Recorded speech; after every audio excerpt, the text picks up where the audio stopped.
ప్రభు నామ స్తోత్రములు. మీ అందరికీ నా హృదయపూర్వక వందనం చెల్లించినాను.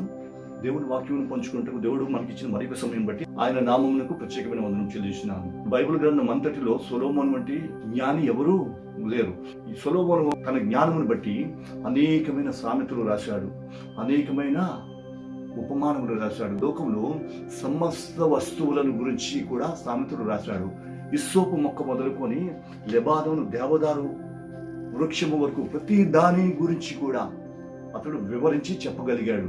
ప్రతి దాని యొక్క ప్రత్యేకతను, లేకపోతే ఘనతను, వాటికున్న ప్రాముఖ్యతను, వాటికున్న విలువను వివరించి చెప్పగలిగాడు. అంతేకాదు, అతడు లోకములో గొప్ప ఐశ్వర్యం సంపాదించాడు, లోకంలో గొప్ప ఘనత సంపాదించాడు. కారణం ఏంటంటే అతనికి జ్ఞానము. ఆ జ్ఞానమును బట్టే అతడు ప్రపంచ ప్రఖ్యాతిగాంచిన వాడై ఉన్నాడు. తన చివరి దినములందు ప్రసంగి గ్రంథమును రాస్తూ అంటాడు, లోకములో సమస్తమును వ్యర్థమే, లోకములో మానవుడు సంపాదించేది ఏమీ లేదు, లోకములో మానవునికి మిగిలేది ఏమీ లేదు. ఏదో ఒక దినమున మానవుడు లోకమును విడిచి వెళ్ళిపోవలసిన వాడే. కాబట్టి లోకములో మానవుడు ఏదైతే తన జీవిత కాలంలో అనుభవించాడో అది మాత్రమే అతనికి మిగులుతుంది అని అతను వివరించాడు. కారణం ఏంటంటే తన జీవిత కాలములో అన్ని రకములైన అనుభవములను రుచి చూచిన వాడు, అన్ని రకములైన అనుభవముల గుండా ప్రయాణించిన వాడు, అన్ని రకములైన పరిస్థితులను దాటి వచ్చినవాడు. కాబట్టి వీటన్నిటిని చూచి చివరిగా చెప్తున్నాడు, లోకములో ఏది సంపాదించినా మానవునికి దాని వలన కలిగేది ఏమీ లేదు అని చెప్తూ జ్ఞానయుక్తమైన విషయంలో అనేకలను రాశాడు. అందులో ఒక దాని గురించి ఈరోజు మనం మాట్లాడుకోబోతున్నాం. ప్రసంగి గ్రంథము 10వ అధ్యాయం 1వ వచనము ఇక్కడ రాస్తాడు, బుక్కావాని తైలంలో చచ్చిన ఈగ పడుట వలన అది చెడు వాసన కొట్టును అన్నాడు. ఇక్కడ బుక్కావాని తైలం గురించి వివరిస్తూ దానిలో చచ్చిన ఈగ పడితే అది చెడు వాసన కొడుతుంది. అతడు బైబిల్ గ్రంథంలో దాన్ని రాశాడు అంటే దానికి ఒక ప్రత్యేకత ఉంది కాబట్టి అతను రాశాడు. ఇప్పుడు మనం బుక్కావాని తైలము అనే దాని గురించి మనము ఆలోచిద్దాం. ఈ బుక్కావాని తైలము అంటే ప్రస్తుత రోజుల్లో మనం వాడుచున్న పరిమళ ద్రవ్యములు లేక పర్ఫ్యూమ్స్. ఈ పర్ఫ్యూమ్ అనేది మనము ఇష్టం వచ్చినట్టుగా వాడుకుంటాం, మనము కొనుక్కున్నాం కాబట్టి మనకు నచ్చినట్లుగా మనం వాడుకుంటాం. కానీ దాని వెనుకున్న ప్రయాస ఏంటి, దాని వెనుకున్న వస్తువులేటి, దేని నుంచి అది తీయబడింది అన్నది మనము వివేచించము. కారణం ఏంటంటే మనకి అది అందుబాటులో దొరుకుతుంది, కొనేస్తున్నాం, వాడేస్తున్నాం. కానీ అది తయారు చేసిన వాడు దాని గురించి పడిన ప్రయాస గురించి మనకి అర్థం కాదు. కారణం ఏంటంటే అది మనం చూడలేదు. ఇక్కడ బుక్కావాడు అంటే ఆ పరిమళ ద్రవ్యంను తయారు చేసిన వాడు. సో ఈ పరిమళ ద్రవ్యంను తయారు చేసిన వాడు దాన్ని ఎలా చేస్తాడు, దాని నుంచి అంత సువాసన ఎందుకు, దానికి అంత విలువ ఎందుకు అని ఆలోచించినట్లయితే ఒక్కసారి అతని గురించి మనం ఆలోచిద్దాం.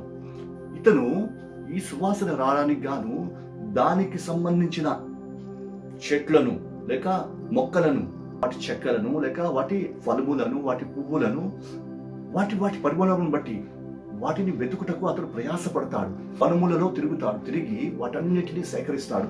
వీటన్నిటిని సేకరించిన తర్వాత వాటన్నిటిని తీసుకొని వచ్చి వాటిని శుభ్రపరిచిన తర్వాత వాటి పరిమాణములు ఉంటాయి. ఈ పరిమాణముల ప్రకారము వస్తువులు కలపాలి, ఆమ్లములు కలపాలి, మిశ్రమములు కలపాలి, అప్పుడే దీనికి ఈ సువాసన వస్తుంది అని తనకి తెలుసు. కాబట్టి ఆ సువాసన రావాలి అంటే అతడు ఆయా విధములుగా వాటి యొక్క సమ్మేళన పద్ధతిని బట్టి అతడు వాటిని కలుపుతాడు. కాబట్టి వాటికి ఆ సువాసన వస్తుంది. అంటే దీని కొరకు మొట్టమొదటిగా అతడు వెతుకులాట చేయాలి. రెండవదిగా వాటి సమ్మేళన విధానం తెలుసుకోవాలి, వాటి సమ్మేళన పరిమాణములు తెలుసుకోవాలి. మూడవదిగా సమ్మేళనమును అతడు దంచాలి లేక వాటిని కలపాలి, కలిపి మిశ్రమము చేసి దాని నుంచి ద్రవమును తీయాలి. ఆ వచ్చిన ద్రవమే పరిమళ ద్రవ్యము. అయితే అది ఏ విధంగా చేయాలి, ఏ విధమైన వస్తువులు అందులో కలపాలి, ఎంతెంత కలపాలి అన్నదే అతని వివేచన. దీనిని బట్టి దానికి సువాసన, ఆ సువాసనవే దానికి జీవము, ఆ జీవమును బట్టి దానికి విలువ. అందుకే బైబిల్లో కూడా దీని గురించి వ్రాయబడి ఉంది. నిర్గమాకాండము 30వ అధ్యాయం 22 నుంచి 25 వచనం వరకు చూసినట్లయితే ఇక్కడ దేవుడు ప్రతిష్టాభిషేక తైలం తయారు చేయాలి, అది పరిమళ సువాసన కలిగిగా ఉండాలి అంటూ అక్కడ కలపవలసిన వస్తువుల గురించి చెప్తాడు.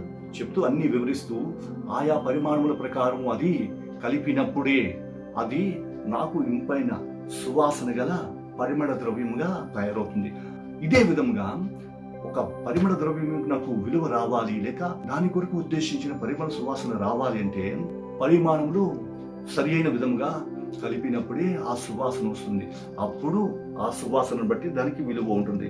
ఇటువంటి సువాసన కలిగిన పరిమళ ద్రవ్యం తీసిన వ్యక్తి దాని కొరకు తీసుకోవాల్సిన జాగ్రత్తలు తీసుకోవాలి. దాన్ని భద్రపరచవలసిన విధంగా భద్రపరచాలి. అప్పుడు అది జీవము గలదిగా ఉండి దీనిలో చచ్చిన ఈగ పడుట అంటే జీవము గల దాంట్లో నిర్జీవమైనది పడడం ఎలా పడుతుంది అంటే ఇక్కడ రెండు విషయాలు ఉండాలి. అయితే తీసుకోవాల్సిన జాగ్రత్తలు ఇతను తీసుకోలేదు, లేకపోతే దానిని నిర్లక్ష్యం చేసి ఉండాలి. ఈ రెండింటిని బట్టే చచ్చిన ఈగ దానిలో పడటానికి వీలుంటుంది. ఒకసారి చచ్చిన ఈగ దాంట్లో పడితే అది దుర్వాసన వస్తుంది. జీవము గలది దాని జీవమును పోగొట్టుకుంటుంది. పరిమళ ద్రవ్యం ఏంటి, ఈ చచ్చిన ఈగేటి, పరిమళ ద్రవ్యంలో ఉన్న సువాసన ఏంటి, చచ్చిన ఈగ పడటం వల్ల వచ్చిన కంపు ఏంటి అనేది మనం ఇప్పుడు తెలుసుకోబోతున్నాం. 2 కొరింథీ 2వ అధ్యాయం 15వ వచనంలో పౌలు చెప్తాడు, రక్షింపబడి వారి పట్లను నశించు వారి పట్లను మేము దేవునికి క్రీస్తు సువాసన అయి ఉన్నాము. నశించు వారికి మరణార్థమైన మరణపు వాసనగాను, రక్షింపబడి వారికి దేవుని జీవార్థమైన సువాసన అయి ఉన్నాము అని చెప్తున్నాడు. తను జీవార్థమైన సువాసన అంటే నా బ్రతుకు దేవుని కొరకు సువాసన అయి ఉన్నది. పౌలు చెప్పిన దాన్ని బట్టి దేవునికి జీవార్థమైన క్రీస్తు సువాసన అయి ఉండాలి అంటే దేవుడు చెప్పిన విధంగా మనము జీవించగలగాలి. అప్పుడే మన సువాసనలో జీవము కలదు అని నిరూపణ అవుతుంది. సరే, అయితే ఇటువంటి సువాసన కలిగిన జీవితము ఎప్పుడు నిర్జీవమైపోతుంది అంటే ఎప్పుడైతే దేవుని కార్యమును దేవునికి ఉద్దేశమును నిర్లక్ష్యం చేస్తామో, దేవుడు మనకిచ్చిన తలాంతులను మనం వ్యర్థం చేస్తాము, అప్పుడు అది సువాసన నుంచి చెడు వాసనలోకి వెళ్ళిపోతుంది. చూడండి, యెషయా గ్రంథము 48వ అధ్యాయం 10వ వచనంలో అంటాడు, యెహోవా కార్యమును అలక్ష్యం చేయవాడు శాపగ్రస్తుడైపోతాడట. యెహోవా కార్యమును అలక్ష్యం చేయవాడు శాపగ్రస్తుడు. చూడండి, యెహోవా కార్యమును లక్ష్యం ఉంచువాడు దీవింపబడతాడు. దీవింపబడిన వాడు అంతకంతకు వర్ధిల్లుతాడు. అటువంటి వాడిని దేవుడు తలగానే ఉంచుతాను అన్నాడు. సో ఉన్నతమైన స్థితిలోనికి తీసుకెళ్తాడు. అయితే ఎప్పుడైతే యెహోవా కార్యమును అశ్రద్ధ చేస్తాడో వాడు శపింపబడతాడు అన్నాడు. చూడండి, శ్రద్ధకు దీవెన ఉందంటే అశ్రద్ధకు శాపం ఉంది. దీవెనకు ప్రతిఫలంగా ఉన్నతమైన స్థానానికి వెళ్తాడు అంటే శాపమునకు ప్రతిఫలంగా హీనమైన స్థానములకు వెళ్ళిపోతాడు. వాడు తోకగానే ఉంటాడు కానీ తలగా ఉండడు. సో తలగా ఉన్న జీవితం అంటే పరిమళ సువాసన కలిగిన జీవితము, తోకగా ఉన్న జీవితం అంటే చెడు వాసన కలిగిన జీవితం, అంటే జీవము లేని జీవితము. దీనిని బట్టి మన జీవితము జీవము గలదిగా ఉందా లేక జీవము లేనిదిగా ఉన్నదా అన్నది మనము మన పరిస్థితులను బట్టి గ్రహించగలము. అందుకే ఇటువంటి చచ్చిన స్థితి మానవులలో ప్రవేశించకుండుటగానే పౌలు గారు మరొక దగ్గర అంటాడు, నిలుచున్నానని చెప్పుకొనిచిన నీవు పడిపోకుండానట్టు జాగ్రత్త పడుము అన్నాడు. కాబట్టి వాక్యం వినుచున్న మనము ఎప్పుడు దేవుడు మనకిచ్చిన స్థితిని, దేవుడు మనకి పెట్టిన భారమును, దేవుడు మనకి ఉద్దేశించిన బాధ్యతను మనము నిర్లక్ష్యం చేయకుండా క్రీస్తు సువాసన కలిగిన వారమే జీవం కలిగిన జీవితం కలిగి క్రీస్తు యొక్క సువాసనను లోకంలో వెదజల్లుతూనే ఉండాలి. దీనికి సంబంధించి ఏ వ్యక్తి అయితే ఈ వచనము రాశాడో, ఏ వ్యక్తి అయితే దీని గురించి వివరించాడో ఆ సొలొమోను గురించి మనం ఒకసారి ఆలోచిద్దాం. ఈ సొలొమోను దేవుని యొక్క జ్ఞానం సంపాదించుకున్న వ్యక్తి. ఇది మనందరికీ తెలిసిన విషయమే. సొలొమోను బాల్యమందే చనిపోయే ముందు తన తండ్రి తనను దగ్గర కూర్చోబెట్టుకొని లాలించి బుజ్జగించి అతనికి కొన్ని విషయములను వివరించాడు. 1 రాజుల గ్రంథం 2వ అధ్యాయం 2వ వచనం నుంచి అది అలా చూసుకుంటూ వస్తే అక్కడ చెప్తాడు, నాయన, నా కుమారుడా, ఈరోజు నీవు రాజుగా అవబోతున్నావు. అయితే రాజు కాబోతున్న నీవు నీ దేవుడిని యెహోవా అప్పగించిన దాన్ని కాపాడి ఆయన మార్గములను అనుసరించిన యెడల నీవు ఏ పని పూనినను ఎక్కడికి వెళ్ళినను అన్నింటిలో వివేకముగా నడిచెదవు. మోషే ధర్మశాస్త్రంలో రాయబడిన కట్టడలను, ఆయన నియమించిన ధర్మములన్నిటినీ, ఆయన న్యాయ విధులను శాసనములను గైకొనుము అని చెప్తూ రాశాడు. సొలొమోనా, నువ్వు దేవుని సన్నిధిలో నడవలసిన విధానం ఇది. దేవుడు నీకు ఇచ్చిన స్థితిని నువ్వు కాపాడుకోవాలంటే ధర్మశాస్త్ర కట్టడలను నియమములను నువ్వు అనుసరించి నడిచిన ఎడల నీ దేవుడు నీకు తోడుగా ఉంటాడు. చూడండి, బాల్యమందే అతనికి కట్టడలను పెడుతున్నాడు, కొన్ని నియమములు పెడుతున్నాడు. నువ్వు ఈ పద్ధతిని అనుసరించాలి, అప్పుడే దేవుడు నీకు తోడుగా ఉంటాడు. అంటే సొలొమోను దేని గుండా ఇప్పుడు ప్రయాణిస్తున్నాడంటే నలుగుతున్నాడు. చూడండి, అక్కడ పరిమళ ద్రవ్యము రావాలంటే ఆ మూలికలు లేక ఆ చెక్క లేక ఆ పువ్వులు కానీ ఆకులు కానీ అవి నలుగుతున్నాయి. నలిగినప్పుడే వాటిలోంచి సువాసన వచ్చింది. అదే విధంగా ఇక్కడ సొలొమోను ఏం చేస్తున్నాడంటే నలుగుతున్నాడు, ధర్మశాస్త్రం గురించి తెలుసుకుంటున్నాడు. ధర్మశాస్త్రమును తండ్రి నేర్పిస్తున్నాడు. దానిలో ధర్మములు చెప్తూ, దానిలో న్యాయ విధులు చెప్తూ, దానిలో కట్టడాలు చెప్తూ, దానిలో శాసనములను చూపిస్తూ వీటన్నిటిని నువ్వు అనుసరించాలి అని ఎప్పుడైతే చెప్పాడో ఇప్పుడు అవన్నీ అనుసరించడానికి అతడు ప్రారంభించాడు. అంటే బాల్యం నుంచే ధర్మశాస్త్రమును అనుసరించడం ప్రారంభించాడు. ధర్మశాస్త్రం అనుసరించడం ప్రారంభించిన ఇతను ధర్మశాస్త్రంలో నలుగుతూ దేవునితో సహవాసం ఏర్పరచుకున్నాడు. దేవునితో సంబంధము కలిగి, దేవునికి ఇష్టము కలిగి జీవించిన వాడై దేవుని సన్నిధిలో సహవాసం ఎప్పుడైతే కలిగి ఉన్నాడో ఒకానొక దినం వచ్చింది. చూడండి, అక్కడ అది ఆ పరిమళ ద్రవ్యం కొరకైన సామగ్రి ఎప్పుడైతే నలిగిందో ఒకానొక సమయం వచ్చినప్పుడు దానిలోంచి పరిమళము వస్తుంది. అదే విధంగా ఇతడు దేవుని సన్నిధిలో నలిగి, దేవునికి ధర్మశాస్త్రంలో నలిగి, దేవుని పద్ధతులను అనుసరిస్తూ నడుస్తూ ఉన్న క్రమంలో ఒకానొక దినం వచ్చినప్పుడు అతని స్థితి దేవునికి అంగీకారయోగ్యంగా తయారైంది. ఎప్పుడైతే ఇట్టి విధంగా తయారైందో అప్పుడు దేవుని యొక్క ప్రత్యక్షతను ఇతను చూడగలిగాడు. దేవుడు ఇతనికి ప్రత్యక్షమై, సొలొమోనా నా కుమారుడా, నీకేం కావాలి అడుగు అని అతని ముందు అనేకమైన విషయములు దేవుడు పెట్టినప్పుడు అతడు, నా దేవా, నీవు నన్ను రాజుగా నియమించింది చాలా సంతోషం. కాబట్టి నీవు ఈ ప్రజలను ఏలుటకు అవసరమైన జ్ఞాన వివేకములు నాకు దయచేయు అని అన్నాడు. ఇది ఇతను అడిగినది దేవుని దృష్టికి ఇంపైనదిగా అనిపించి దేవుడు ఇతనికి జ్ఞానం ఇచ్చి వాగ్దానం కూడా చేశాడు. ఇదిగో, లోకం మీద ఇంతవరకు జ్ఞాని లేడు, ఇక మీద కూడా ఇటువంటి జ్ఞాని పుట్టాడు అని ఇప్పుడు దేవుని యొక్క వాగ్దానము పొందాడు. ఇప్పుడు ఈ జ్ఞానము అతనికి జీవము కలిగిన సువాసనగా ఉంది.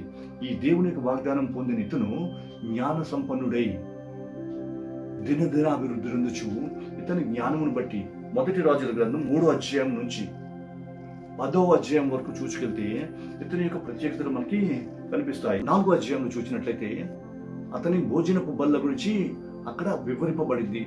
అతని కీర్తి దేశ విదేశములకు వ్యాపించడం అక్కడ మనము చూస్తున్నాం. అంటే అతని యొక్క సువాసన పరిమళించడం ప్రారంభించింది.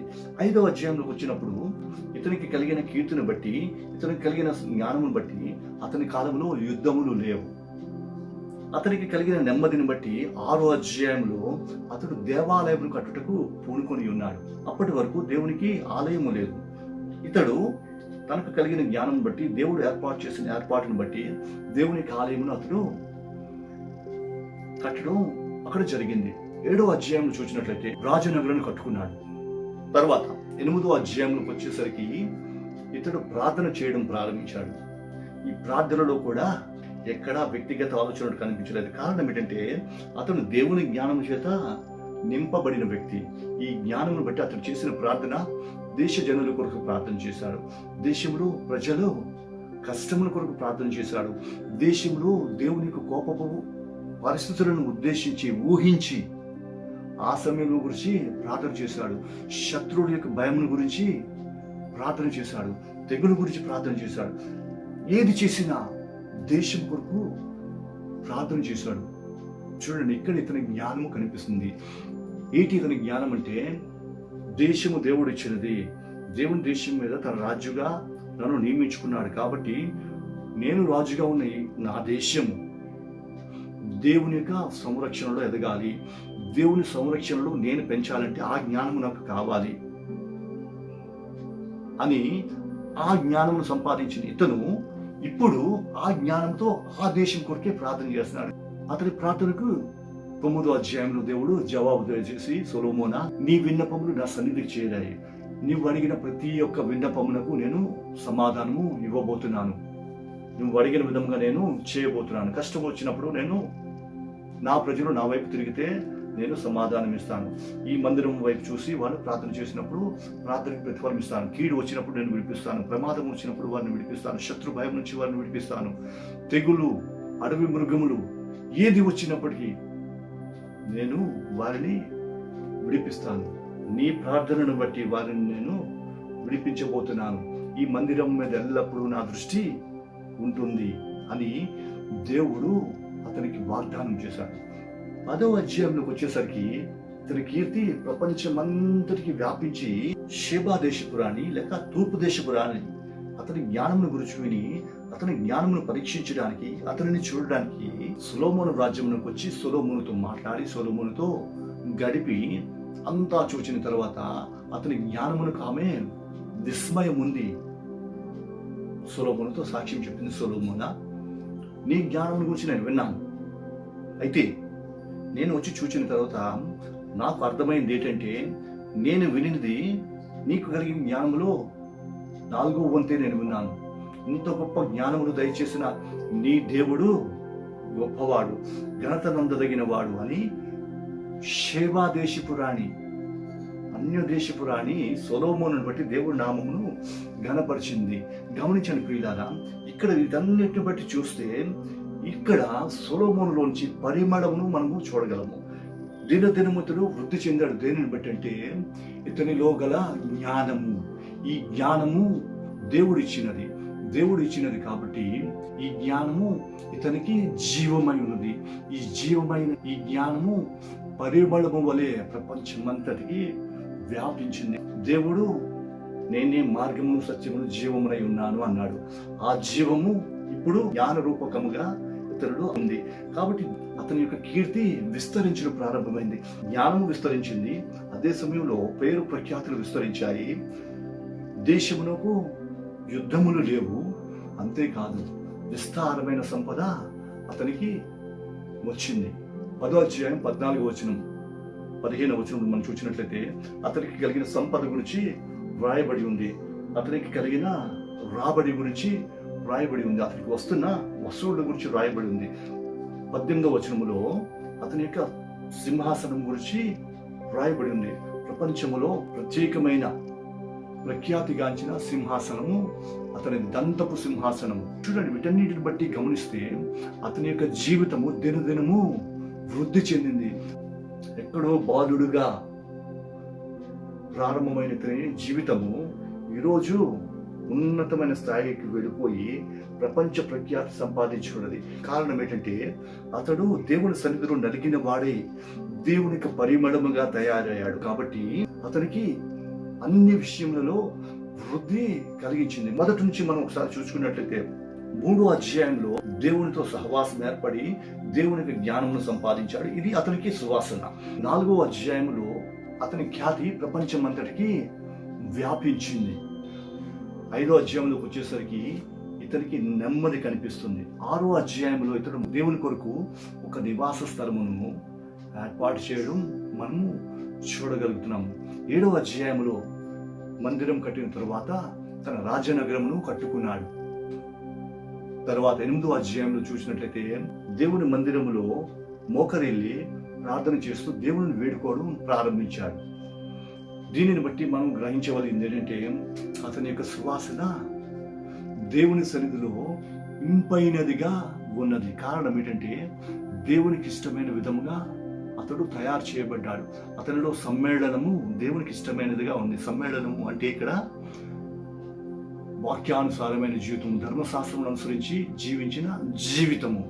ఈ జీవితమును బట్టి అతడు ప్రార్థన చేయుచుండగా ఈ ప్రార్థనను దేవుని సన్నిధికి చేరి దేవునికి అంగీకారమైనందువలన 9వ అధ్యాయంలో ఇతని విన్నపమునకు ప్రతిఫలంగా నువ్వు అడిగిన ప్రతి ఒక్కటి నేను జరిగించబోతున్నాను, నువ్వు అడిగినట్లే నేను చేస్తాను అని సమాధానము పొందుకున్నాడు. 10వ అధ్యాయంలోకి వచ్చేసరికి 10వ అధ్యాయంలో ఇతని గురించి వినిన షేబా దేశపు రాణి, తూర్పు దేశపు రాణి వచ్చి ఇతనిని బట్టి దేవుడి నామాన్ని ఘనపరిచింది.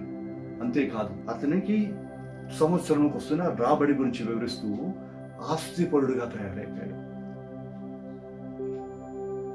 18వ వచనంలో అతని యొక్క ప్రత్యేకమైన సింహాసనం గురించి వ్రాయబడి ఉంది. దీని అంతటిని బట్టి మనం చూసినట్లయితే ఇతడు దేవుని యొక్క పరిమళ సువాసనగా కనిపిస్తున్నాడు. ఈ సువాసన దేశములు విస్తరించి ప్రపంచమంతటికి చేరి చివరికి ఆ సువాసనను బట్టి బుక్కావాడు పొగడబడ్డాడు. ఇతను బుక్కావాడెవడు? ఇతనికి జ్ఞానం ఇచ్చిన దేవుడు. ఆ దేవునికి ఇతను ఘనత తెచ్చాడు. అయితే ఇప్పుడు ఈ పరిమళంలో చర్చనీయగా పడింది. ఏంటి చర్చనీయగా అని మనం చూసినట్లయితే 11వ అధ్యాయంలోకి వచ్చినప్పటికీ ఇక్కడ ఇతరులు నిర్జీవ క్రియలు ప్రవేశించాయి. ఇతడు అన్య స్త్రీలను వివాహం చేసుకోవడం ప్రారంభించాడు. కారణం ఏంటంటే మొట్టమొదటిగా ఇతడు దేవుని యొక్క ధర్మమును మీరాడు, దేవుని యొక్క ఆజ్ఞను తప్పిపోయాడు. ఏ విధంగా తప్పిపోయాడంటే ద్వితీయోపదేశ కాండం 17వ అధ్యాయం 16 నుంచి 22 వచనం వరకు చూసినట్లయితే రాజుగా ఉన్న వ్యక్తి అతడు ఉండవలసిన విధానమును, అతనికి ఉండవలసిన నియమములను అక్కడ వివరిస్తూ చెప్తాడు. రాజు అన్నవాడు అనేకమైన స్త్రీలను వివాహం చేసుకోకూడదు, ఒకటి. రెండోది, అతడు విస్తారమైన సంపదలు సంపాదించుకోకూడదు. మూడోదిగా, ముఖ్యమైనదిగా, అతడు ధర్మశాస్త్రపు ప్రతిదీ, ధర్మశాస్త్రం ఒకటిని లేవీయుల యొద్ద తీసుకొని రాయించుకొని తన దగ్గర ఉంచుకోవాలట. అతడు ఆ విధంగా తన దగ్గర ఉంచుకొని దానిని చదువుతూ దానిని పరిస్థితులను బట్టి, అవసరములను బట్టి ఒకసారి తిరగవేస్తూ తన ప్రవర్తనను సరిచూసుకోవాలి. అయితే ఇప్పుడు సొలొమోను దగ్గర ఆ ధర్మశాస్త్రపు ప్రతి లేదు. ఆ కారణం చేత ఇతడు వెళ్తున్న స్థితిని ఇతడు పరీక్షించుకునే పరిస్థితిలో లేక తనకు కలిగిన జ్ఞానమును బట్టి త్రోవ తప్పిన వాడైపోయి చర్చనీయగా పడుటకు అవకాశం ఇచ్చాడు. తద్వారా అన్య స్త్రీలను వివాహం చేసుకున్నాడు. దేవుడు ఏమన్నాడు? అన్య స్త్రీలను మీరు వివాహము చేసుకోకూడదు. కారణం ఏంటంటే వారు మీ మనసులను తమ దేవతల వైపు త్రిప్పేస్తారు అని దేవుడు ముందే చెప్పాడు. అయితే ఇక్కడ సొలొమోను అన్య స్త్రీలను వివాహం చేసుకున్నట్లు మనం చూడగలుగుతున్నాం. దీని ద్వారా అప్పటి వరకు తనలో ఉన్న జీవమైన దేవుని జ్ఞానములో చర్చనీయగా పడినట్లుగా అయిపోయింది. ఇతనిలో ఇప్పుడు ఏం జరిగింది? ఆజ్ఞాతిక్రమం ప్రవేశించింది. దేవుడు చేయవద్దన్న పని ఇతను చేశాడు. ఏంటి? విస్తారమైన అన్య స్త్రీలను ఇతను చేసుకున్నాడు. 700 మంది భార్యలు, 300 మంది ఉపపత్నులు. వీరుడు అందరూ అన్య స్త్రీలే. 11వ అధ్యాయం 1 నుంచి 10 వచనం వరకు చూసినట్లయితే వాళ్ళు తమ దేవతల వైపు అతన్ని త్రిప్పివేశారు. ఈ బుద్ధిహీనతను బట్టి దేవుడు తనకిచ్చిన పరిమాణమును పోగొట్టుకొని ఇప్పుడు చెడు వాసన కొట్టుకునే స్థితిలోనికి వచ్చాడు. ఇప్పుడు ఇతని జ్ఞానమంతా తేలిపోయింది.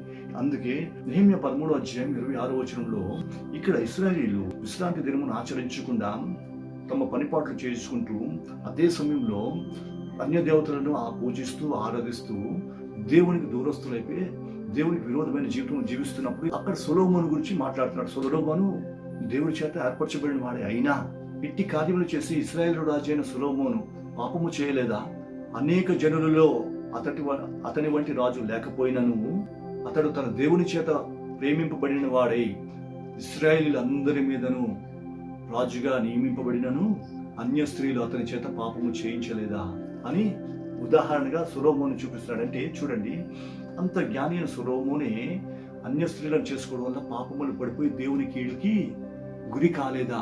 దేవుని చేత ఉన్నతమైన స్థితిలోనికి ఎదిగిన ఇతను, పరాక్రమం గల రాజుగా ఎదిగిన ఇతను ఇప్పుడు తన కుమారుని దగ్గరకు వచ్చేసరికి నీ కుమారుని దినములలో రాజ్యము విడిపోబోతుంది అంటూ ఇతని దినములలోనే ఇతనికి తిరుగుబాటుదారులను లేపాడు. ఇతని కాలంలోనే యెరోబాము తిరుగుబాటు చేశాడు. చూసారా? అతను పాలించిన 40 సంవత్సరములలో దేశమంతటా నెమ్మది, కానీ చివరి దినములలో ఎప్పుడైతే తన పరిమళములో, తన సువాసనలో, తన జీవములో చచ్చిన ఈగకు చోటిచ్చాడో, నిర్జీవ క్రియలకు చోటిచ్చాడో, వెంటనే అతనిలో నుంచి జీవం పోయి ఇప్పుడు చెడు వాసన ప్రారంభమైంది. అందుకే ఆ వాక్యంలో కింద అంటాడు, కొంచెము బుద్ధిహీనత జ్ఞానమంతటిని తేలజేయును. చూసారా, ఇప్పుడు ఇతను చెప్తున్నాడు, నేను ఎంత రాజ్యం అనుభవించాను, నేను ఇంత ఉన్నతమైన స్థితిలోకి వెళ్ళాను, నా రాజ్య ఖ్యాతి దేశములకు వ్యాపించింది, నేను దేవునికి మందిరమును కట్టాను, దేవుని యొక్క దీవెనను పొందుకున్నాను, దేవుని యొక్క వాగ్దానమును నేను పొందుకొని ఉన్నాను, దేవుని కొరకు గొప్పగా జీవించాలని దేవుడు తను చేసినవన్నీ చెప్తూ అంటాడు, నేను చేసిన బుద్ధిహీనతను బట్టి, నా యొక్క అతిక్రమమును బట్టి దేవుని యొక్క సువాసనను నేను పోగొట్టుకొని ఉన్నాను. ఈరోజు నాలోంచి చెడు వాసనే వస్తుంది. కారణము చచ్చిన ఈగ నాలో పడింది, నిర్జీవ క్రియలు నాలో ప్రవేశించాయి. తద్వారా ఈరోజు జీవం అనే దేవుని యొక్క ఆశీర్వాదాన్ని నేను పోగొట్టుకున్నాను.